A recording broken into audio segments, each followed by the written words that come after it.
Big Bang Theory is a broadly accepted model for the origin and evolution of our universe.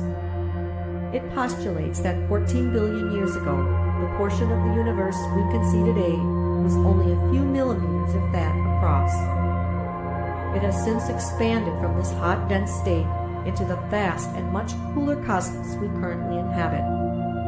We can see remnants of this hot, dense matter as the now very cold cosmic microwave background radiation, which still pervades in the universe and is visible to microwave detectors as a uniform glow across the entire sky.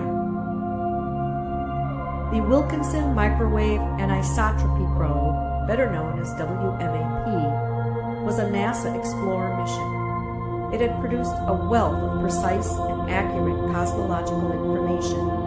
WMAP produced the first full-sky map of the microwave sky with a resolution of under a degree, and that's about the angular size of the moon. The patterns in the map result from well-understood physical processes that happened when the universe was young. By matching the patterns in the map to the physics we know, WMAP was able to produce a convincing consensus on the contents of the universe. The cosmic microwave background, or CMB radiation, is the light left over from the Big Bang, shifted to microwave wavelengths due to the expansion of the universe. The whole universe is bathed in this afterglow light. This is the oldest light in the universe and has been traveling across the universe for about 14 billion years. The light patterns across the sky encode a wealth of details about the history, shape, content, and perhaps the ultimate fate of the universe. The Big Bang Theory rests on two theoretical pillars. The first key idea dates to 1916, when Einstein developed his general theory of relativity, which he proposed as a new theory of gravity.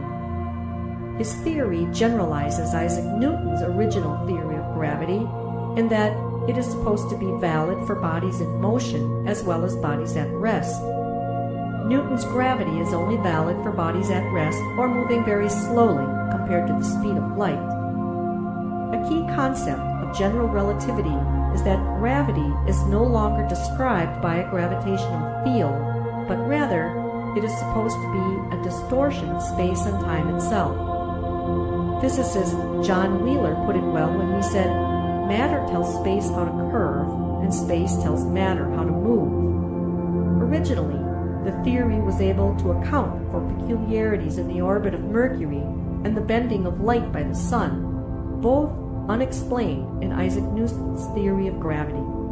In recent years, the theory has passed a series of other rigorous tests. After the introduction of general relativity, a number of scientists, including Einstein, tried to apply the new gravitational dynamics to the universe as a whole. At the time, this required an assumption about how the matter in the universe was distributed. The simplest assumption to make is that if you viewed the contents of the universe with sufficiently poor vision, it would appear roughly the same everywhere in every direction.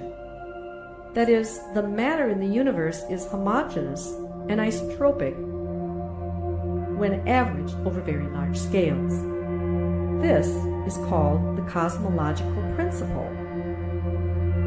This assumption is being tested continuously as we actually observe the distribution of galaxies on ever larger scales. The Big Bang model is not complete. For example, it does not explain why the universe is so uniform on the very largest scales, or indeed why it is so non-uniform on smaller scales.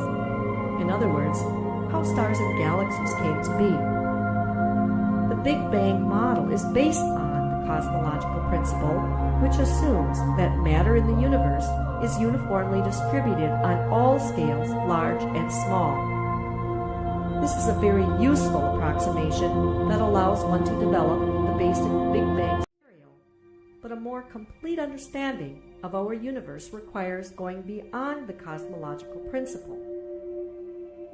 Many cosmologists suspect that inflation theory, an extension of the Big Bang theory, may provide the framework for explaining the large-scale uniformity of of our universe and the origin of structure within it.